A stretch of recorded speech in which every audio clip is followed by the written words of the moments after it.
அவர் அப்பப்போ தன்னுடைய கருத்துக்களில் என்னுடைய பேரும் இடையில சொல்கிறார். ஏன்னா இந்த நாடாளுமன்றத்தில் சிறப்புரிமை இருக்கிறபடியினால் நான் அது சம்பந்தமான நடவடிக்கை எடுக்கிறத பற்றி யோசிக்க இல்லை.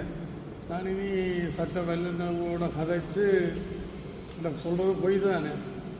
அவருடைய பிரச்சனையில் உங்களுக்கு தெரியும், சாவகச்சேரி இந்த பிரச்சனை என்னுடைய கவனத்துக்கு வந்த நேரத்தில் நான் அங்கே போனேன். இப்போ இந்த நிலைமையில் பார்த்துட்டு அவர்கிட்ட சொன்னேன், அமைதியாக இருங்க, நான் அலுவலை பார்க்குறேன்னு. இப்போ தாக்கப்பட்டதாக சொன்னார். அங்கே உங்கள்கிட்ட தாக்கப்பட்டதுக்குரிய அத்தாட்சி என்ன ஆதாரங்கள் இருக்குமென்றால் நீங்கள் போலீஸில் போய் முறைப்பாடு செய்யலாமென்று. இல்லை சாவச்சேரி போலீஸில் செய்ய முடியாதுன்ற. அப்போ நான் சொன்னேன், போலீஸ் அதிபரோட கதைச்சு அவருக்கு அவர் இருக்கிற கொழும்பில் இருக்கிற இடம் வெளிக்கடை போலீஸில் கதைச்சு அந்த ஓய்ஸோட கதைச்சு அங்கே போய் முறைப்பாடு செய்ய சொன்னேன். நான் செய்கிறேன்னு சொன்னேன், செய்ய இல்லை. அதே நேரத்தில் அவரை திருப்பி அங்கே பதவியில் மீண்டும் அமர்த்துறதா இருந்தால் அவரோட எந்த வைத்தியர்களும் வேலை செய்கிறதுக்கு தயாராக இல்லை என்ற எனக்கு சொல்லப்பட்டது. அப்படின்னா அவர்கிட்ட கேட்டால் உங்களோட எத்தனை பேர் வேலை செய்யணும்னு 18-19 பேருன்னு சொன்னார். நான் ஒரு ஆள்கிட்ட பேரே நம்பர் இருந்தாங்க, நான் கதைக்கிறேன் என்றேன். 2 பேரும் எனக்கு தெரியல. அப்போ எந்த வைத்தியர்களும் தாங்கள் அவரோட சேர்ந்து வேலை செய்ய முடியாதுன்றதான் என்னுடைய கவனத்தை உணர்ந்தது. விசேடமாக அந்த GMOA, அதாவது சட்ட அரச வைத்திய அதிகாரிகள் சங்கம் அதில் ரொம்ப தீவிரமாக இருந்துச்சுன்னா அவன்கிட்ட கேட்டுச்சுன்னா நீங்கள் இதில் தலை போட வேண்டாம் என்கிட்ட வினியமாக கேட்டுக்கொண்டுச்சுன்னா நான் வந்து சரிபுல இப்போ நீங்கள் அதுக்கு தலை போடுறீங்களா இல்லையான்றதை விட சரிபுலையத்தான்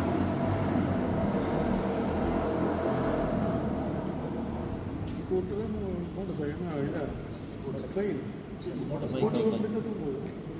அந்த ட்ரெயின் தான் இந்த சட்டத்தில்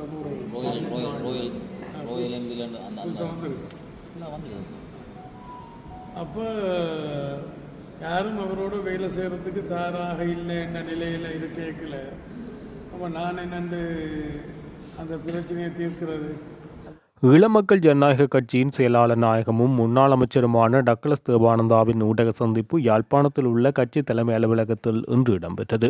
அவர் அங்கு கருத்து தெரிவிக்கையில், தற்போது ஜனாதிபதி இந்தியா விஜயம் மேற்கொண்டிருக்கிறார். இந்த கடத்தொழில் சங்கங்களை கோரிக்கொண்டு கொண்டிருக்கிறோம். இந்த எல்லை தாண்டிய இந்திய கடத்தெடுத்த உணவு சொந்தமாக அழுத்த கொடுக்கணும் என்றும் ஆனால் அவற்றை சந்திப்பில் அவரான விடயங்கள் ஒன்று இடம்பெற என்ற ஒரு குற்றச்சாட்டு முன்வைக்கப்படுகிறது. இது பற்றி அந்த விடயத்தை தவிர, அந்த கடத்தொழிலாளர்களுடைய பிரச்சனையை தவிர ஏனைய விடயங்கள்,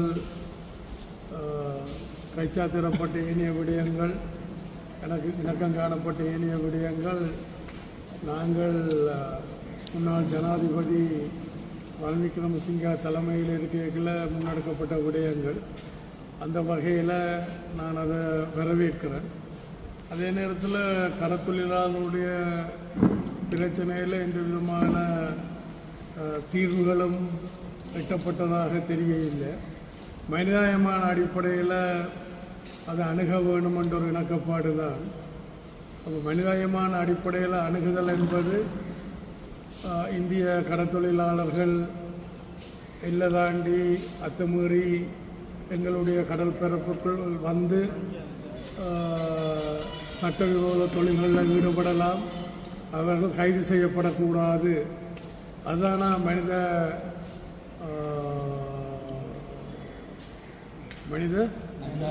மனிதாயமானம் என்றதான் என்னுடைய கேள்வி. அப்படி இருக்க முடியாது. இடையில் சில அலம்பிகள், சில புலம்பிகள் உடைய கருத்துக்களை பார்க்கின்ற பொழுது, கடந்த காலம் நான் ஆட்சியில் இருந்த பொழுது இந்திய வெளிவார அமைச்சருக்கும் அன்று இலங்கை வெளிவார அமைச்சர் பிரதமர் உட்பட உள்ளடங்கலாக சில கருத்துக்கள் முன்வைக்கப்பட்டது.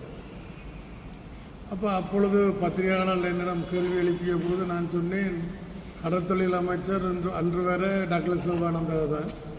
அப்போ கடற்தொழில் அமைச்சருக்கும் கடற்தொழில் அமைச்சருக்கும் அவ்வாறான எண்ணம் இல்லை. அதாவது எந்த வகையிலையும் இந்திய இழுவமடி படகுக்கு இடம் கொடுக்க முடியாது, ஒரு வினாடி கூட இடம் கொடுக்க முடியாது என்பதுதான். இப்போ நான் கடற்தொழில் அமைச்சர் என்ற வகையில் அதுதான் அரசாங்கத்தினுடைய கொள்கையாக செயல்பாடாக இருக்குமே ஒழிய ஏனையவர்கள் கதைக்கின்ற விடயங்கள் அது அரசினுடைய கொள்கையோ அரசினுடைய செயல்பாடோ இல்லை. இதைத்தான் நான் அன்றைக்கு ஊடகங்களுக்கு வெளிப்படையாக சொன்ன விடயம்.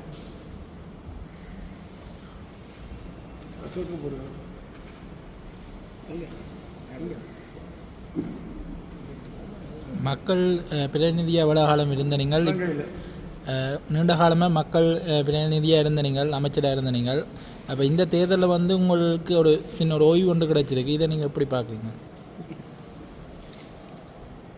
பின்னடைவு என்று சொல்லலாம். அதை சமாளிக்கிற இடத்துல சமாளிக்கிற மாதிரி ஓய்வுன்னு சொல்லலாம். ஆனால் அன்றைக்கு தலை முழுக்க வேலையாக இருந்தது. இன்றைக்கு அந்தளவுக்கு இல்லை. அந்த வகையில் இந்த காலத்தை மேலும் மக்கள் மத்தியில் கட்சியினுடைய கருத்துக்களை கொள்கைகளை முன்னெடுக்கலாம் என்று நான் நம்புகிறேன். ஏன்னா உங்களுக்கு தெரியும், கடந்த 30 வருடங்களாக அரசியல் தீர்வு சம்பந்தமாக அந்த பிரச்சனைகள் சம்பந்தமாக நான் என்ன சொல்லி வந்தேனோ அதான் நடந்து முடித்திருக்கின்றது. அப்போ நான் சொன்னதை அன்றே கேட்டிருந்திருந்தால் இந்த அழிவுகள், இடம்பெயர்வுகள், துன்பங்கள், துயரங்கள் வந்திருக்காது என்றது தான். இன்று அது கூட ஒரு கேள்விக்குறியாக இருக்கு. அதற்கு நான் இலங்கை அரசாங்கத்தையோ அல்லது இந்திய அரசாங்கத்தையோ என் சர்வதேச சமூகத்தை கூட நான் கூட சொல்கிறதுக்கு தயாராக. அதாவது தமிழ் தலைமைத்துவம், தமிழ் பிரதிநிதிகள் விட்ட தவறை ஒழிய வேறு ஒன்றும் அல்ல. இன்றைக்கு தெரியும் உங்களுக்கு, பாலஸ்தீன விடுதலை இயக்கத்தை பாலஸ்தீனத்தில் நடக்கிறது தெரியும். இதுவே இந்த யுத்தம் சமீபத்தில் தொடங்கின யுத்தம் கிட்டத்தட்ட 1 வருஷம், கிட்டத்தட்ட 50,000 பேருக்கு மேலே செத்ததாக உத்தியோகபூர்வமான கணக்கு. ஆனால் அதை விட இன்னும் பல மடங்கு அதிகமாக இருந்திருக்கலாம். அப்போ சர்வதேச சமூகம் என்ன செய்தது? ஒன்றும் இல்லை. அப்போ சர்வதேச சமூகம் தங்கிற நலன்கள் இருந்தோன்னா பிரச்சனையை பார்க்க, நாங்கள்லாம் எங்கட நலன்களை முன்னெடுக்க வேண்டும், அழுதும் பிள்ளையை அவளையை பெற வேண்டும் என்பதைத்தான் கடந்த 30 வருடங்களாக நான் சொல்லி வந்தேன். கடந்த காலத்தில் வந்து மக்களுக்கான பல சேவைகள் செய்த நிலையில் இந்த பின்னடைவுக்கு என்ன காரணம் என்று நினைக்கிறேன்? எல்லாரும் சொல்றீர்கள், சந்திக்கிற எல்லாரும் சொல்றீர்கள், கடந்த காலத்தில் பல விடயங்களை எல்லாம் சாதிச்சிருக்கிறீர்கள், என்ன நடந்தேன் என்று சொல்லி. இன்றைக்கு ஒரு கட்சி, எங்களோட கட்சி கூட்டம் தேசிய மாநாடு நடத்துகிற சம்பந்தமான ஒரு கட்சி முக்கியஸ்தர்களோடு இன்றைக்கு ஒரு கலந்துரையாடல் நடைபெற்றது. அதில் நான் அவர்கிட்ட கேட்டுக்கொண்ட, நான் முதல் அதாவது ஒரு பிரச்சனைக்கு அகம்புறம் என்று இருக்கும். முதல் உள்ளுக்கு என்ன குறைபாடுகள், எங்கள் மத்தியில் என்ன குறைபாடுகள் இருந்தது, ஏன்னா கடந்த காலத்தில் பல சவால்களுக்கு மத்தியில் நாங்கள் தொடர்ச்சியாக நாடாளுமன்றம் சென்று வந்த நாங்கள். ஆனால் இந்த முறை அந்த நிலைமை எங்களுக்கு வர இல்லை. ஆனால் உள்ளுக்கு என்ன நிலைமைகள் என்றதை பார்ப்போம் என்றதை நான் சொல்லி வந்தேன். அதை விட நான் சமீபத்தில் ஒரு தொலைக்காட்சி, என்ன பேர், அதுக்கு முன்னாடி ஆதவன் தொலைக்காட்சியினுடைய ஒரு பேட்டியில் அந்த கேள்வி எழுப்பின போது நான் அதில் சொன்னேன், டக்ளஸ் தேவானந்தாவினுடைய வீழ்ச்சிக்கும் அனுர திசநாயக்காவினுடைய எழுச்சிக்கும் காரணம் இந்த சமூக வலைத்தளங்கள் என்று ஒரு கருத்தை சொன்னேன். பணப்படியினால் இந்த சமூக வலைத்தளங்களுக்கூடாக பல தவறான செய்திகள் மக்கள் மத்தியில் பரப்பப்பட்டிருக்குது. அதில் ஒன்று இந்த புண்ணன் என்ற பேரில் வந்த செய்தி. உங்களுக்கு தெரியும், புண்ணன் என்ற பேரில் வந்த செய்தி எப்படிப்பட்டவர் என்று சொல்லி. அப்போ அவருக்கும் எனக்கும் என்ன முரண்பாடு? அவருடைய சட்டவிரோத சமூக விரோத செயல்களுக்கு நான் ஒத்துழைக்க இல்லை. அதுக்கு உதாரணத்துக்கு கொண்டு சொல்லலாம். உங்களுக்கு அந்த நாவல்குழியில் அந்த ஜால் வளைவு இருக்குது. அந்த வளைவுக்கு பக்கத்தில் இருக்கக்கூடிய அந்த பள்ளத்தை நிரப்பி அவர் ஒரு பெட்ரோல் ஷெட் ஒன்று அமைக்கிறதுக்கு முயற்சி எடுத்தவர். அப்போ அந்த பிரதேசத்தில் இருக்கக்கூடிய மக்கள், விவசாய அமைப்புகள் எல்லாம் எதிர்ப்பு தெரிவித்தவர். அந்த இடம் நிரப்பப்பட்டால் அதில் இந்த பெட்ரோல் நிரப்பு நிலையம் பெருமாக இருந்தால் வெள்ளம் மழை காலங்களில் தங்களோட வீடுகளுக்குள்ள வயல்களுக்குள்ள வெள்ளம் வரும்.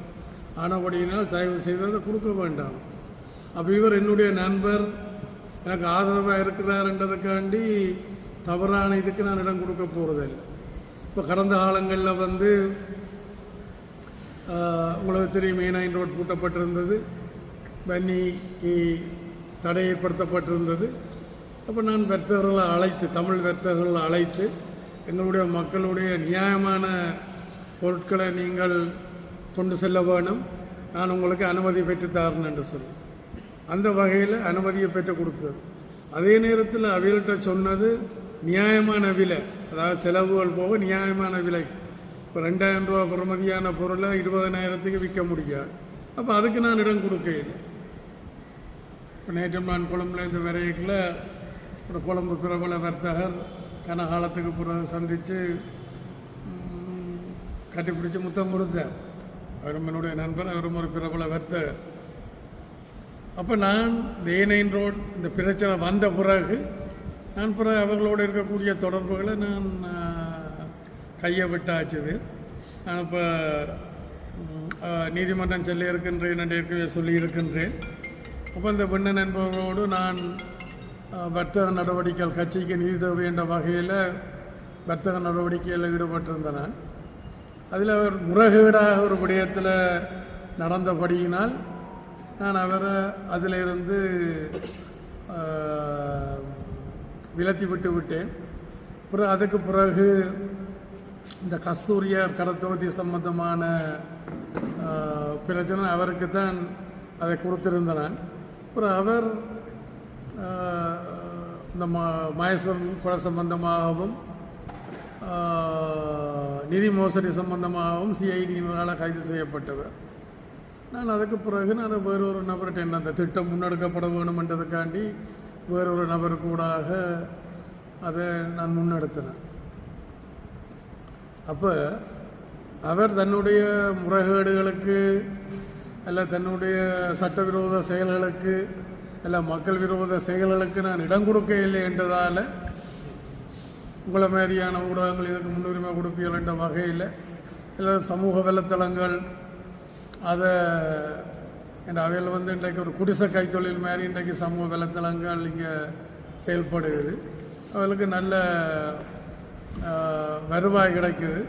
அந்த வகையில் நான் ஒரு 2-3 சமூக வலைத்தளங்களை நான் உடனடியாக எனக்கு உங்களுக்கு அதை காட்ட முடியே இல்லை. ஒன்றில் பார்த்தால் அன்னூறு அதிரடி நடவடிக்கை, அமைச்சர் சிக்கினார், உள்ளுக்கு போய் தமிழ் அமைச்சர் உள்ளுக்கு போய் பார்த்தால் எனக்கும் அதுக்கும் எந்த சம்மந்தமும் இல்லை. அது அந்த போலீஸ் அமைச்சராக இருந்த அந்த பாஸ்போர்ட் சம்மந்தமாக ஏதோ செய்யுது.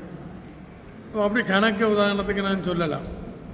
சரி, என்னுடைய பெயரால் நம்முடைய ஆட்களுக்கு ஒரு வருவாய் கிடைக்குது தானே, என்னோட வாழ்வாதாரம் இதாக இருக்கான்ட்டு நான் அதில் கண்டுகொள்ள இல்லை. கடந்த காலத்தில் எவ்வளோ சேறுகள் எல்லாம் பூசப்பட்டது.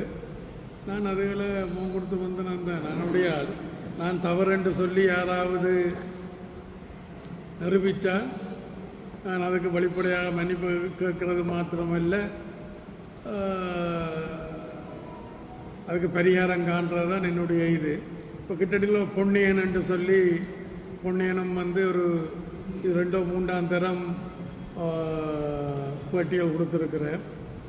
அப்போது ஒரு தடவை நல்லாட்சி காலத்திலையும் அவர் இப்படியான பேட்டி கொடுக்க நான் அந்த பேட்டியினுடைய பிரதியையும் நான் போலீஸ் அதிபருக்கு எழுதியிருந்தேன். இப்படி ஒரு இந்த பொன்னியன் என்ற ஒரு நபர் இப்படி சில குற்றச்சாட்டுகளை முன் வச்சிருக்கிறார், அதை விசாரித்து நடவடிக்கை எடுக்க சொல்லி அவர் விசாரித்து பார்த்துட்டு சொல்லிச்சுன்னா அதில் எந்த உண்மையும் இல்லை. ஆனால் நீங்கள் மான நஷ்ட வழக்கு போகிறேன்றால் போகலாம், அல்லது அப்படியே விடலாமன்ட்டு அப்போ நான் அதை கையை விட்டுட்டேன். இப்போ இந்த எத்தனை விவரத்தின தடவை சொன்னவன் தான். ஜனாதிபதி அனுரகுமார் திசாநாயக் இந்தியா சென்று வந்திருக்கிறார். அங்கே நிறைய ராஜதந்திரிகளோடு பேசப்பட்ட இதில் தமிழர்களினுடைய அபிலாஷைகளை முழுமையாக நிறைவேற்றுமாறு சொல்லப்பட்டிருக்கிறது. 11ஆம் திருத்த சட்டத்தில் பார்க்கவும் இந்திய அரசாங்கத்தினால் ஒரு அழுத்தம் விடுக்கப்பட்டிருக்கிறது. ஆனால் அதற்கு முன்பு இந்த இந்திய விஜயத்திற்கு முன்பு என்பிபி தரப்பால் பேசப்படுகின்ற பொழுது தமிழர்களுக்கு பொருளாதார நலன்கள் தான் முக்கியத்துவப்படுத்தப்படுகிறது என்பது போன்ற சில கருத்துக்கள் முன்வைக்கப்பட்டிருக்கிறது. இதனுடைய எதிர்கால நடவடிக்கைகள் எப்படி இருக்கு? அதாவது உங்களுக்கு தெரியும், கடந்த 30 வருடங்களாக காய்ச்ச போதுமா இல்லை நிப்பாட்ட சொல்கிறது அப்போ குடும்பம் அறுபடி இருந்தாலும் துணிக்கு சரி. அப்போ நான் இப்போ இந்த பொதுவான ஒரு கேள்வி அளிப்ப நேரத்தில் நான் அதையும் சேர்த்து தான் சொன்னேன். நான் உங்களுக்கு வரலாறு சொல்ல வழிக்கிட்டால் அவர் பொறுப்பார். நான் நீண்ட காலமாக சொல்லி வந்தது, இப்போ 90ஆம் ஆண்டில் எடுத்துக்கொள்ளுமே, 90ஆம் ஆண்டுலேருந்து நான் சொல்லி வந்த நான்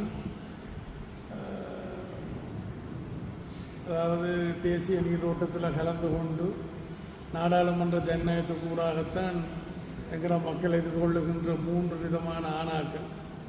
முதலாவதான அன்றாட பிரச்சனைகளுக்கான தீர்வு, 2ஆவதான அபிவிருத்திக்கான தீர்வு, 3ஆவதான அரசியல் உரிமைக்கான தீர்வு. இது கூடாகத்தான் தீர்க்க முடியும் என்று சொல்லி நான் அண்டையிலேருந்து சொல்லி வந்தேன். ஆனால் அதை அன்றைக்கு பிரபாகரனோ அல்லது பிரபாகரனோட இருந்தவர்களோ கேட்க இல்லை.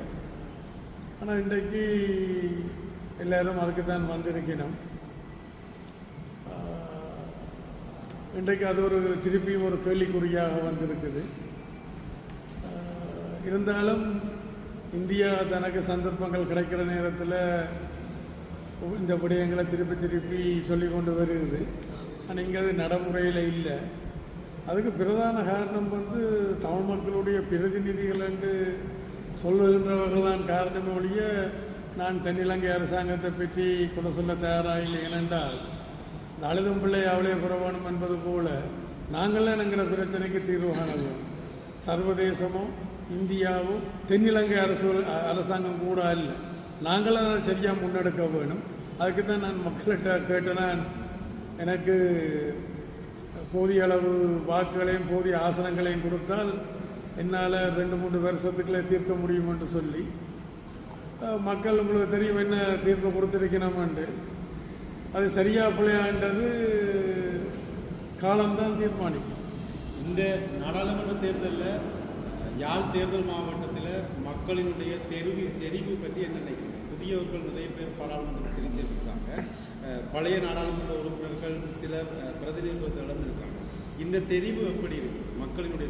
அந்த மாத்திரமில்லை, அவர்களுக்கு நம்ம அவருடைய வாக்குகள்லையும் கணிசமான அளவு குறைஞ்சிருக்குது. பட் அதே நேரத்தில் சில பேர் வாக்களிப்புலையும் கலந்து கொள்ளவும் இல்லை, அந்த ஒரு இதுவும் இருக்குது. அப்போ இந்த சமூக வலைத்தளங்கள் என்ன உங்களுக்கு தெரியும், முந்தைய ஒரு செய்தியை கேட்குறாங்கன்னா டிவிக்கு முன்னால் போய் இருக்க வேணும், இல்லை வானொலிக்கு பக்கத்தில் காதை கொடுத்தோன்னு இருக்க வேணும், அல்லது பத்திரிகை. ஆனால் இப்போ மெலசல ஊடகத்துக்குள்ள இருந்தோண்டே செய்தியை அறிஞ்சு கொள்ளலாம். இல்லை படுக்கை அறையில், சாப்பாட்டு அறையில், அதில் ஒரு கலந்துரையாடல் இல்லை, இல்லை ஒரு பொழுதுபோக்கு நிகழ்ச்சியில் கூட இப்போ நாங்கள் அந்தளவுக்கு இந்த தொழில்நுட்பங்கள் வளர்ச்சி அடைந்திருக்கிறது. நெருப்பை நல்லதுக்கும் பயன்படுத்தலாம், தீயதுக்கும் பயன்படுத்தலாம். நினைக்கிறேன் எங்களுடைய சமூகத்தில் சரியாக பயன்படுத்தப்படவில்லைன்னு நினைக்கிறேன். நேற்றைய தினம் நாடாளுமன்ற அமைப்பில் உங்களுடைய பெயரை குறிப்பிட்டு வைத்தியர் ராமநாதன் அவர்கள் தெரிவித்த கருத்துக்கு அவர் அப்பப்போ தன்னுடைய கருத்துக்களில் என்னுடைய பேரும் இடையில சொல்கிறார். ஏன்னா இந்த நாடாளுமன்றத்தில் சிறப்புரிமை இருக்கிறபடியினால் நான் அது சம்பந்தமான நடவடிக்கை எடுக்கிற பற்றி யோசிக்க இல்லை. நான் இனி சட்ட வல்லுநர்களோட கதைச்சு சொல்கிறது போய் தானே. இப்போ அவருடைய பிரச்சனையில் உங்களுக்கு தெரியும், சாவகச்சேரி இந்த பிரச்சனை என்னுடைய கவனத்துக்கு வந்த நேரத்தில் நான் அங்கே போனேன். இப்போ இந்த நிலைமையில் பார்த்துட்டு அவர்கிட்ட சொன்னேன், அமைதியாக இருங்க, நான் அலுவலை பார்க்குறேன்னு. இப்போ தாக்கப்பட்டதாக சொன்னார். அங்கே உங்கள்கிட்ட தாக்கப்பட்டதுக்கு உரிய அத்தாட்சி என்ன ஆதாரங்கள் இருக்குமென்றால் நீங்கள் போலீஸில் போய் முறைப்பாடு செய்யலாமென்று. இல்லை சாவச்சேரி போலீஸில் செய்ய முடியாதுன்ற. அப்போ நான் சொன்னேன், போலீஸ் அதிபரோட கதைச்சு அவருக்கு அவர் இருக்கிற கொழும்பில் இருக்கிற இந்த இடம் வெளிக்கடை போலீஸில் கதைச்சு அந்த ஓய்ஸோட கதைச்சு அங்கே போய் முறைப்பாடு செய்ய சொன்னேன். நான் செய்கிறேன்னு சொன்னேன், செய்ய இல்லை. அதே நேரத்தில் அவரை திருப்பி அங்கே பதவியில் மீண்டும் அமர்த்துறதா இருந்தால் அவரோட இந்த வைத்தியர்களும் வேலை செய்கிறதுக்கு தயாராக இல்லை என்ற எனக்கு சொல்லப்பட்டது. அப்படின்னா அவர்கிட்ட கேட்டால் உங்களோட எத்தனை பேர் வேலை செய்யணும் மட்டும் 18 19 பேருன்னு சொன்னார். நான் ஒரு ஆள்கிட்ட பேரே நம்பர் இருந்தாங்க, நான் கதைக்கிறேன் என்றேன். 2 பேரும் எனக்கு தெரியல. அப்போ எல்லா எந்த வைத்தியர்களும் தாங்கள் அவரோட சேர்ந்து வேலை செய்ய முடியாதுன்றதான் என்னுடைய கவனத்தை கொண்டது. விசேஷமாக அந்த GMOA, அதாவது சட்ட அரச வைத்திய அதிகாரிகள் சங்கம் அதில் ரொம்ப தீவிரமாக இருந்துச்சுன்னா அவன்கிட்ட கேட்டுச்சுன்னா நீங்கள் இதில் தலை போட வேண்டாம்ன்ற வினியமாக கேட்டுக்கொண்டுச்சுன்னா நான் வந்து சரிவில் இப்போ நீங்கள் அதுக்கு தலை போடுறீங்களா இல்லையான்றதை விட சரிவிலையே தான்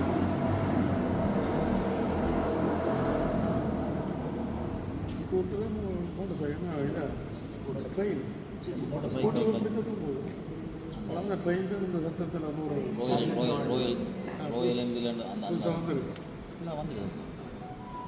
அப்போ யாரும் அவரோட வேலை செய்கிறதுக்கு தயாராக இல்லை என்ற நிலையில் இருக்கேக்கல. அப்போ நான் என்னென்று அந்த பிரச்சனையை தீர்க்கிறது. அப்போ நான் அவர்கிட்ட கேட்டால் பொறுமையாக இருந்து கொள்ளுங்க, பார்க்கலாமன்றதான் சொன்னது. தற்போது அவர் வடக்கு மாகாண முதலமைச்சராவதற்கு தனக்கு இது இருப்பதாக சொல்லிக் கொண்டிருக்காரு. அது மக்கள் நான் தீர்மானிக்கும். ஒவ்வொருவரும் சொல்லிட்டு போகலாம். முன்னாள் விக்ரேஸ்வரன் ஐயான்னு சொன்னவர் வந்தார் போனார். வேறு ஆக்களும் பலரும் சொன்னவர் இவரும் சொல்கிறார். மக்கள்லாம் தீர்மானிக்கவர். உங்களுடைய எதிர்கால திட்டங்கள், அரசியல் கட்சி, உங்களுடைய கட்சியின் நிலைப்பாடு, உங்களுடைய நிலைப்பாடு, தேர்தல் போட்டியிட சம்பந்தமாக அதில் எந்த மாற்றமும் இல்லை. எங்கள்கிட்ட கட்சி கொள்கையை நாங்கள் முன்னெடுக்கிறதுக்கு எங்களால் முடிஞ்ச சகல விதமான நடவடிக்கையிலும் நாங்கள் முன்னெடுப்போம். நேற்று உங்கள்கிட்ட சொன்னது போல் இன்றைக்கு ஒரு கட்சி செயற்பாட்டாளர்கள் முக்கியஸ்தர்களோடு இன்றைக்கு ஒரு கலந்துரையாடல். அப்போ அதில் நாங்கள் புறச்சூழலை விட முதல் அகச்சூழல், அகத்தில் என்ன தவறுகள் நடந்திருக்குது என்றதை விமர்சன அடிப்படையில் நாங்கள் அதை பார்ப்போம்னு சொல்லிடுவோம். நீண்ட காலமாக இலங்கை இந்திய மீனவ விவகாரம் தொடர்பாக அந்த விவகாரத்தை கையாண்டு வந்த அடிப்படையில் நீங்கள் விட்டு சென்று எதையாவது NPP அரசாங்கம் தொடர வேண்டும் என்ற பரிந்துரை இருக்கிறது மீனவர் விவகாரம். அதாவது எனக்கு நேரம் அந்த தேதி உடனடியாக ஞாபகம் இல்லாவிட்டாலும் அக்டோபர் மாதம் 29ஆம் தேதி இலங்கை அரசும் அனுர அரசும் மோடி அரசும் இது சம்பந்தமான ஒரு கலந்துரையாடல் நடத்த இருக்கணும் என்ற ஒரு தகவல் என கிடைத்த உடனே தான் நான் அவசரமாக அனுரா ஜனாதிபதியை சந்திக்க நான் முயற்சி பண்ணியிருந்தேன். இந்த பிரச்சனை சம்பந்தமாக எங்களுடைய நிலப்பாடு, என்னுடைய அனுபவம் என்னன்றதை நான் அவருக்கு விளங்கப்படுத்தினது. 100க்கு 200% அதை ஏற்றுக்கொண்ட மாதிரி கதைச்சார். ஆனால் இப்போ மனிதாயமான அடிப்படையில் அதை கையாளுறன்ற ஒரு இணக்கப்பாட்டை தான் 2 நாட்டு தலைவர்களும் வெளிப்படுத்தி இருக்கிறோம். அப்போ அந்த மனிதாயமானம் என்பது என்ன? மனிதாயமானம் என்பது ஒரு தரப்புக்கா இல்லாட்டி 2 தரப்புக்குமா இல்லை எல்லா தரப்புக்குமா? இப்போ நான் விளங்கி கொண்டது மனிதாயமானம் என்பது இதில் அவர்கள் இந்திய கடற்தொழிலாளர்கள் இலங்கை கடல் எல்லைக்குள்ளே, இலங்கை கடல் பரப்புக்குள்ளே எல்லை தாண்டி சட்டவிரோதமாக வந்து சட்டவிரோத தொழில்களில் ஈடுபட்டு வளங்கள் அளிக்கலாம், அவர்களை கைது செய்யக்கூடாது. இதுதான் மனிதாபிமானமா என்றதுதான் என்னுடைய கேள்வி. இப்போ அதுக்கு இடம் கொடுக்க முடியாது. நான் ஆட்சியில் இருக்கலாம், ஆட்சியில் இல்லாமல் இருக்கலாம், அதுக்கு இடம் கொடுக்க முடியாதுன்றது தான். மற்ற நான் எந்த சந்தர்ப்பத்திலையும் அவர்கள் வரியை தந்துட்டு வந்தீங்க பிடிக்கலாமான்னு நான் சொன்னது கிடையாது. அங்கே இந்திய அந்த சட்டவிரோத இல்லை தாண்டின சட்டவிரோத தொழிலுக்கு அவர்கள் வரி தந்துட்டு பிடிக்கலாமன்ற இந்த வகையில் ஒரு செகண்ட், ஒரு வினாடி கூட வர முடியாதுன்றது தான் என்னுடைய நிலப்பாடு. அது வெளிப்படையானது. சிலவில் இந்திய தரப்புக்கு என்னுடைய இந்த வெளிப்படையான நிலப்பாடு பிடிக்காமல் இருந்திருக்கலாம். அப்போ நான் இருக்கைகளை ரொம்ப நெருக்கி கொண்டு இருந்தபடியாக 2 டேட் கொடுத்தவன் நான் ஆட்சியில் இருக்கைகளை. அப்புறம் கடைசி நேரத்தில் அந்த டேட்டை ஒத்தி வச்சுட்டின்னு சரி, இனி புதிய அரசாங்கம் தான் வரப்போகுது, அவைகளோட மனிதமான இதுக்கு போகலாம்னு யோசிச்சிருக்கணும் போல இருக்குது. நான் மனிதாயமானம் என்று யோசிக்கிறது எங்களுடைய மக்கள், எங்களுடைய வளங்கள், அதைத்தான் நான் மனிதநேயம் என்று நான் யோசிக்கிறேன். இங்கே வந்தவர் பிடிக்க முடியாது என்றது. தற்போதைய அரசாங்கம் சின்னங்கள் இந்த தேர்தல் வந்து முக்கியமான கோஷமாக வைக்கப்பட்டது மாற்றம் என்கிற ஒரு விடயம். அதில் வந்து இந்த கற்றவர்களை உள்வாங்க வேண்டும் என்ற விஷயமும் மற்றது சிரமானம் நாடாளுமன்றத்தை சிரமானம் செய்யணும். இப்போ வந்து அந்த கல்வி தகமை வந்து கேள்விக்குள்ளாக்குற மாதிரியான விடயங்கள் நடந்து கொண்டிருக்கிறது. படவேற்ற கல்வி தகமை ரொம்ப கேள்விக்குள்ளாகிருக்கு.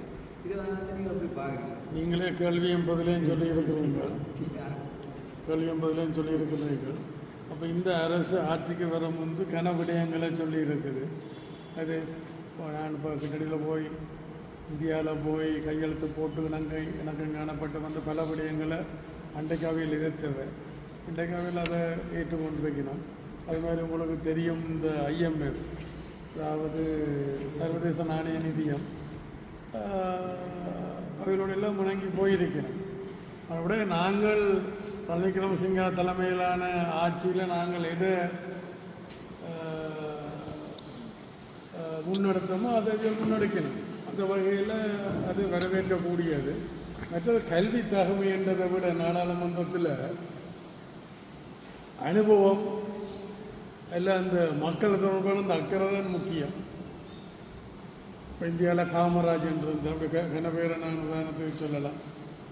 காமராஜ், ஏன்னா இப்போ MG ராமச்சந்திரனை எடுத்துக்கொள்ளுங்களேன், அவருக்கு என்ன கல்வி தகமை இருந்தது.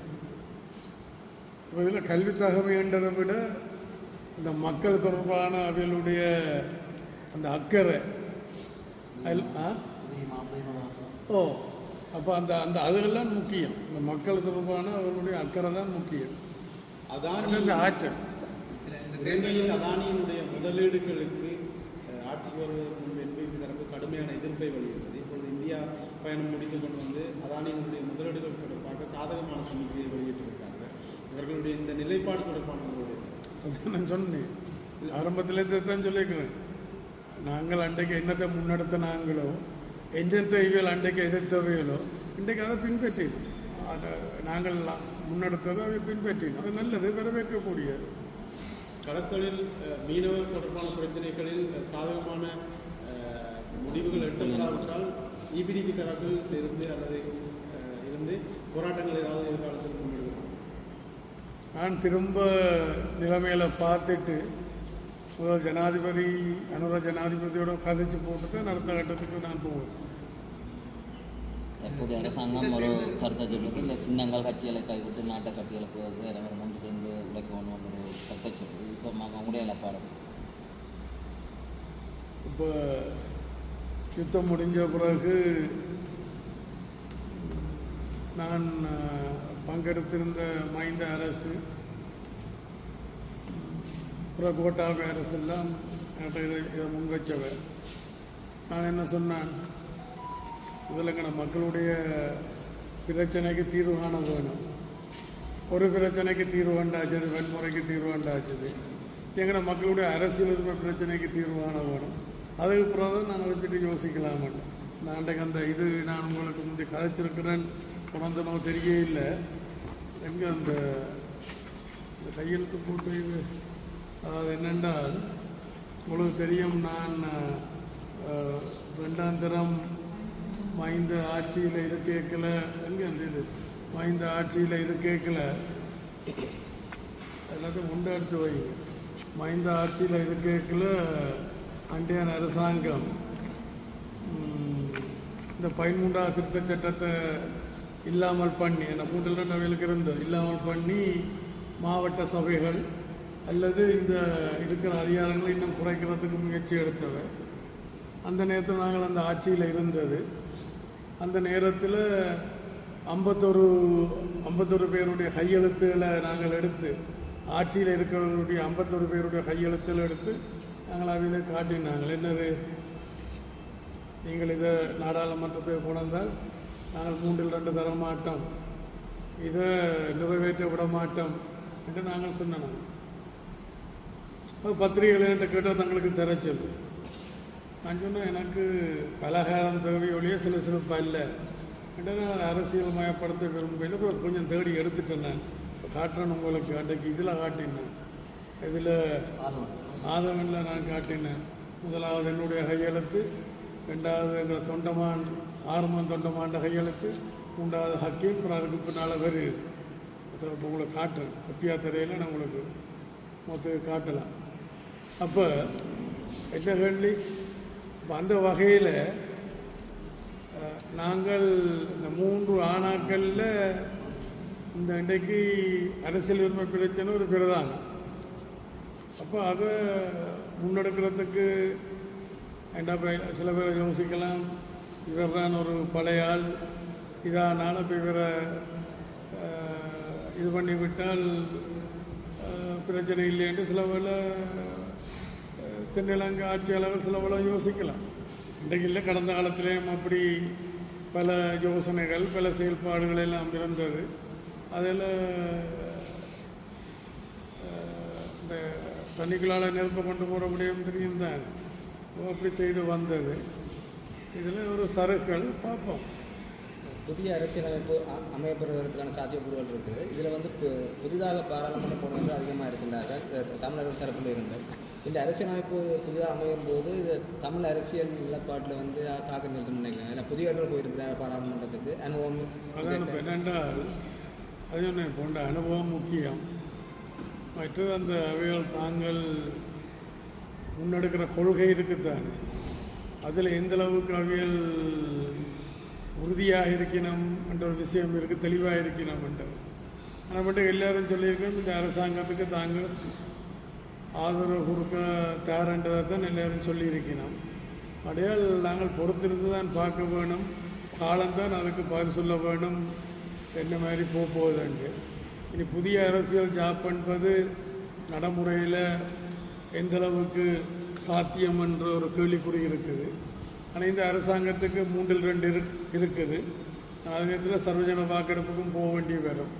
3 சில வேளை சாத்தியப்படலாம், ஆனால் சர்வஜன வாக்கெடுப்பு எந்தளவுக்கு அவைகளுக்கு சாத்தியப்படுமோ தெரியாது. அந்த வகையில் நாங்கள் கடைசியாக அனுர ஜனாதிபதியை சந்திக்கல சந்திக்கிற நேரத்தில் 3 கட்டத்தில் என்ன மாதிரி இலகுவாக இந்த பிரச்சனையை தீர்க்கலாம் என்று நாங்கள் கொடுத்த நாங்கள். முதலாவது கட்டம் வந்து அந்த கொடுத்த கிட்டத்தட்ட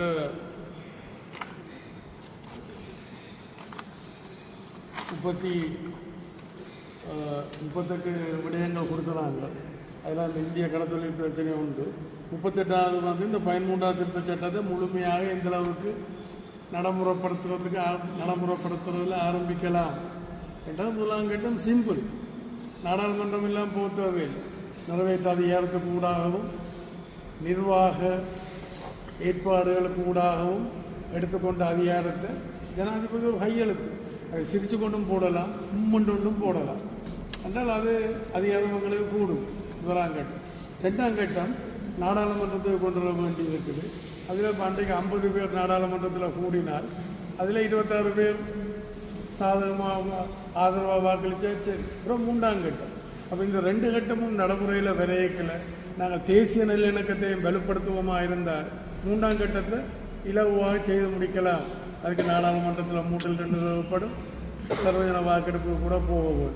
அப்போ இன்றைக்கு இருக்கிற அரசாங்கம் எந்த அளவுக்கு தமிழ் மக்களுடைய உரிமை பிரச்சனையில் 3/2 கொடுக்குமான்றது கேள்விக்குறிதான் என்று அதுக்குள்ள ஒரு பிரதானமானவர் சொல்லி போட்டு தான் இந்த 13ஆம் திருத்த சம்பந்தமாக உண்மையான நிலப்பாடை வெளிப்படுத்திட்டார்.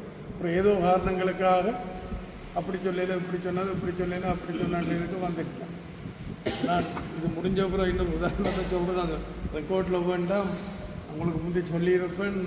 இன்னொரு உதாரணத்தை நான் உங்களுக்கு சொல்கிறேன், ரெக்கார்டிங்கெல்லாம் முடிஞ்ச அப்புறம் இது சம்பந்தமாக. இதுதானே இதுதான் இப்போ 7ஆம் தேதி 12ஆம் மாதம் 2012 கொடுத்தது. முதலாவது கையெழுத்தாற்ற உங்களோட டக்ளஸ் ஆனந்தம் கூட டக்ளஸ் ஆனந்தம் இல்லை, அவற்ற கையெழுத்து முதலாவது. 2ஆவதாற்ற தொண்டமான ஆறுமுகன்ற கையெழுத்து. 3ஆவது கையெழுத்த ஹக்கி. அப்படி இங்கே போகுது விளங்குதான். அப்போ 51 பேர் கையெழுத்து எடுத்து நாங்கள் அன்றைக்கு கொடுத்தது. ஏன்றால் எனக்கு பலகாரம் தேவையில்லையே, சில சிறப்பு தேவையில்லை. பல பத்திரிகையாளர் கேட்டு அதை தாங்க இதை தாங்க. ஆனால் பலகாரம் தான் அதை நான் சொன்னது போல் நிப்பாட்டியாச்சு, நான் விரும்பினது போல நிப்பாட்டியாச்சு. அப்படி கணக்கு. இது சும்மா உதாரணத்துக்கு கொண்டு விடயங்கள். ஜனாதிபதி ஒருவர் பதவியேற்று முதலாவது இந்தியாவுக்கு செல்வது தான் ஒரு சம்பிரதாயமாக. நீங்கள் அவற்றை அனுமதி எடுத்தீங்களோ தெரியுது ஆறுங்கிற குடும்பி ஒரு சம்பிரதாயமாக இருக்கிறது. அந்த வகையில் இந்த முறை அனுரகுமார் திசாநாயகா இந்தியா செல்லும்போது, முந்தின காலங்களில் செல்லும்போது ஒரு தமிழ் அமைச்சர் அல்லது ஒரு பாராளுமன்ற உறுப்பினர் தமிழ் மக்கள் சார்ந்து பிரதிநிதித்துவப்படுத்தி இந்தியா செல்வது வழமையாக இருக்கிறது. ஆனால் இந்த முறை அவ்வாறு ஒருவரும் பங்கெடுக்கப்படவில்லை. கடந்த காலங்களில் நீங்கள் செல்லும்போது இந்தியாவிலிருந்து வீட்டு திட்டங்கள் சரி, தொழில் திட்டங்கள் சரி மக்களுக்கு தமிழ் மக்களுக்கு கொண்டு வந்தது. இந்த முறை அவ்வாறான சந்தர்ப்பம் காரணம் என்ன? அதுக்கு ஏதாவது உள்நோக்கங்கள் இருக்கும்னு நான் நினைக்கிறேன். என்னால் அதுக்கு பொருத்தமானவர் இல்லை என்று யோசிச்சிருக்கலாம், அல்லது அங்கே வந்தால் ஏதாவது உளறி தள்ளி விடலாம் என்று யோசிக்கலாம். அது அவர்களுக்கு தான் தெரியும். நீங்கள் சொல்கிறதுல அந்த இது இருக்குது. சரியோ வந்து ஒரு பொருத்தமானவர் இல்லையான்ற இதில் தான் அப்படி அழைச்சிட்டு போகாமல் இருந்திருக்கலாம்னு நான் நினைக்கிறேன். என்னுடைய அனுபவத்தில் இப்போ நான் பல 7-8 ஜனாதிபதிகளை கண்டிருக்கிறேன், இந்திய பயணங்கள் எல்லாத்தையும் சந்திச்சிருக்கிறேன். அப்போ பொருத்தமானவர் இல்லையென்ற நினைப்பில் தான் அப்படி செய்திருக்கலாம்னு நினைக்கிறேன். அவரை தான் வெளிச்சம். யாருக்கு வெளிச்சம்? அவருக்கு தான் வெளிச்சம். அவரான ஜனாதிபதி, அவர் கட்டிக்காரன். இப்போ நான் சொன்னதான் அன்றைக்கு இந்த தேர்தல்களை போய் சந்திக்கல, நான் சந்தித்த ஆக்கள்லேருந்து கொஞ்சம் வித்தியாசமாக இருக்கிறார். ஆனால் இந்த அளவுக்கு அவரால் முன்னெடுக்க முடியுமென்றது இந்த இன்றைக்கு எல்லாத்தையும் எதிர்த்து கொண்டிருந்த அன்றைக்கு எதிர்த்து கொண்டிருந்தவர் இன்றைக்கு அதைத்தான் நான் பின்பற்றினேன். இப்போ என்னென்றால் முன்னாள் ஜனாதிபதி கூட வாழ்த்து சொல்லியிருக்கிறேன், நன்றி சொல்லியிருக்கிறேன். இந்த எக்கா ஒப்பந்தம் எல்லாம் இப்போ இழுபறியில் கையெழுத்து போடாமல் இருந்தது. இப்போ விளம்பரம் இணங்கிட்டேன். நல்ல விஷயம். இப்போ என்ன சொல்கிறேன் என்றால் நாங்கள் முன்னெடுத்தது பின்பற்று அந்த வகையில் அது வரவேற்கத்தானே வேணும். நாங்கள் இருக்கக்கூடாதான். ஆனால் இந்த விடயத்தை களத்தொழில் விஷயத்தில் என்னால் அதை ஏற்றுக்கொள்ள முடியும். அப்போ மனிதாயமானம்ன்றது என்ன என்றதை நான் அவர்கிட்ட ஒருக்கா தொலைபேசியில் கதைக்கிறதுக்கு இருக்கிறேன். நான் நேராக சந்திக்கல, தொலைபேசியில் அழைச்சி கதைக்க இருக்கிறேன். சகோதரியா மனோதமேக்க மனிதாயமனம் மொத்ததமேக்க என்று கேட்க இருக்கேன். யாழ் போதனா வைத்தியசாலையில் சுகாதார தொண்டராக எடுக்கப்பட்டதற்கான நியமனங்கள் தற்போது சர்ச்சையான நிலைமை காணப்படுகிறது. கடந்த 15 வருடங்களுக்கு முன்பு இப்படியான ஒரு பிரச்சனை வந்தபோது நீங்களாம் அந்த பிரச்சனை அவர்களுக்கு பேராற்றலை பெற்றுக் கொடுத்திருந்தீர்கள். இந்த முறையும் சில வாக்குறுதிகளை முன்னர் அமைச்சராக இருந்த காலப்பகுதியில் வழங்கியதாகவும் அறிய கிடைக்கிறது. இந்த நிலைமை என்னென்றால் இப்போ எடுத்தங்கவுட்டமண்டு நாங்கள் போக முடியாது. இன்றைக்கு எடுத்திருக்கிற இந்த நடவடிக்கை என்றது இருக்கிறதே இல்லாமல் பண்ணுற ஒரு நிலைமை தான் உருவாகும். இது இன்றைக்கு சமூக வலைத்தளங்கள் எல்லாம் பரவலாக வந்திருக்கு. அப்போ உடனே வடமாகாணத்தில் 900 சுகாதார தொண்டர்கள் இருக்கணும். தனியாக இந்த இது மாத்திரம் இல்லை தானே, இது போதனா வைத்தியசாலை மாத்திரம் இல்லை தானே, அப்போ அவையில் ஒரு பிரச்சனையாக இருப்பினும் தென்னிலங்கையில் எத்தனை பிரச்சனை இதே மாதிரியான பிரச்சனை இவ்வளோ இருக்குத்தான். அப்போ இவியல் அவசரப்பட்டுட்டின்னா சில பேர் அரசியலுக்காண்டியதை பயன்படுத்தி இருக்கிறோம். அப்போ நான் ரணில் விக்ரமசிங்க ஆட்சியில் இருக்கல முதல் 100 பேருக்கு யாழ்ப்பாணத்தில் 100, மற்ற கொழும்புல 100, இங்கே எனக்கு 100 தாரண்டா கொழும்புக்கும் ஆஸ்பத்திரிக்கு 100 பேருன்றதை முன்னாள் ஜனாதிபதி இணங்கிறது. அதுக்குள்ள தேர்தல் எல்லாம் வந்து இழுபட்டு போச்சு. அப்புறம் அந்த பிள்ளைகளுக்கு சொன்னால் அமைதியாக இருங்க, பொறுமையாக இருங்கன்ட்டு. ஆனால் அவர்கள் அப்படி தான் ஜோதிச்சு கொண்டு வந்து அப்புறம் பார்த்தால் திருப்பி பொங்கி இருக்கணும். பார்ப்போம், நல்லது நடந்தால் யாருக்கு தான் சந்தோஷம் இருக்காது. சொல்கிறவங்களுக்கு விளங்குதான்.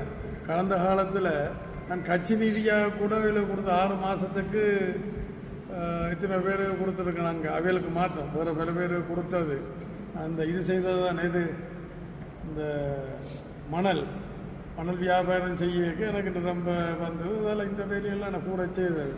அதிலே இத்தனை பேருக்கு எல்லாம் மாத கொடுப்பனவெல்லாம் கொடுத்தது. எல்லாம் பதிவில் இருக்குது. அவையில் கையெழுத்தோட அவையில் எடுத்த இதெல்லாம் வேட்ட கிடக்கு. அவைகளுக்கு மாத்திரமில்லை, இப்போ என்ன தொண்டர் ஆசிரியர்களுக்கு கொடுத்துருக்கிறேன், சுகாதார தொண்டர்களுக்கு, அப்படி சில பேருக்கு ரொம்ப அந்த நேரத்தில் உதவி செய்தது. அண்மையில் நடைபெற்ற யாழ்ப்பாண மாவட்ட ஒருங்கிணைப்பு குழு கூட்டம் தொடர்பாக பல்வேறு வாத பிரதிவாதங்கள் இடம்பெற்றது. நீங்கள் கடந்த காலத்தில் அந்த ஒருங்கிணைப்பு குழுவின் தலைவராக இருந்த அடிப்படையில் இதை நீங்கள் எப்படி பார்க்குறீங்க? இல்லை, 2 விடயம். ஒன்று, இந்த எழுப்பப்பட்ட கேள்விகள், எழுப்பப்பட்ட இந்த முறை, அது ஒரு ஆரோக்கியமானதாக எனக்கு தெரியவில்லை. மற்றது தலைமை தாங்கினவர்கள் அதை நெறிப்படுத்தி இருக்க வேணும். அப்போ அனுபவமின்மை காரணமாக அதை நெறிப்படுத்த இல்லையா, அல்லது ஏதோ உள்நோக்கத்தில் நெறிப்படுத்தால் விட்டுச்சினமான்றது அவைகளுக்கு தான் வெளிச்சம். வெளிச்சத்துக்கு இருந்தோடனே நான் வெளிச்சத்தை பற்றி கதைக்காரன் நீங்கள் யோசிக்கலாம். அப்போ மற்ற அதிகாரிகள் தரப்புலேயும் அதுக்கு நியாயம் இருக்குது. ஏனென்றால் இப்போ ஒரு திட்டத்துக்கு 100 ரூபா என்றால் அவையில் 60 ரூபாய்க்கு தான் முதல் இணங்கி வீணும். பிறகு போய்கொண்டிருக்க 40 ரூபாயில் நின்றுடும் அரசாங்கம். அது மாகாண சபைக்கு கொடுக்குறதா இருக்கலாம், இல்லை நிரல் அமைச்சர்களுடைய இதுதான் பொதுவான எங்களுடைய நாட்டில் இயல்பு. இப்போ அதை வடிவாக விளங்கப்படுத்தி இருக்க வேணும். அதை விளங்கப்படுத்துறதுக்கு உரிய ஒரு சூழல் அங்கே இருக்க இல்லை. அதில் ஒரு மூத்த அதிகாரி சொன்னார், அதாவது சேத்துல குளிச்சுட்டு வரைக்கில் தாங்கள் எல்லாம் குளிச்சு முழிச்சு இருக்கைக்கில் அப்புறம் பக்கத்தில் போனால் தங்கள் மேலே அது இப்படி இருக்கா, என்ன செய்யும் இப்படி இருக்கா.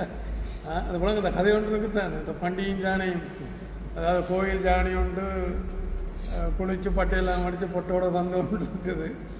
அப்போ ஒரு பண்டிகை சேத்துல குளிச்சுட்டு வந்த ஒன்று இருக்குது. பண்டிகை பார்த்த யானை ஒதுங்கி போய்க்கல பண்டி வேர் அப்படி ஒரு உயர் அதிகாரி சொன்னார். அப்பயும் தாங்கள் அதுக்கு பதில் சொல்ல போக வேணும், தங்களோட பக்கம் நியாயம் இருக்குன்னு எனக்கு முதல் விளங்குது தான். நானும் நீண்ட காலம் இதில் இருந்தது தானே. அப்போ இதில் கல்வி தகமைன்றதை விட அனுபவம் தான் முக்கியம். அதிலெல்லாம் பயன்படுத்தப்பட்ட இப்போ நான் என்ன பேர் சுமதி என்ன பேர் சுமதி ஆண்டியை பார்த்து ஆண்டி எல்லாம் பேருக்குதான்னு கேட்டேன். சுமதிக்கும் எனக்கும் இருக்கிற உறவுகளை நான் பாடி பண்ணுறது வேறு. அப்போ அதுகளெல்லாம் ஒரு உண்மையாக தலைமை பொறுப்பில் இருக்கிறார்கள், அதை நெறிப்படுத்தி இருக்க வேணும். நான் இருந்திருந்தால் என்ன செய்திருப்பேன், அந்த மன்னிப்பு கேட்க சொல்லியிருப்பேன், என்ன வெளியேற்றி இருப்பேன். சண்டியர்கள் வந்திருக்கணும் அதில் மாற்றம்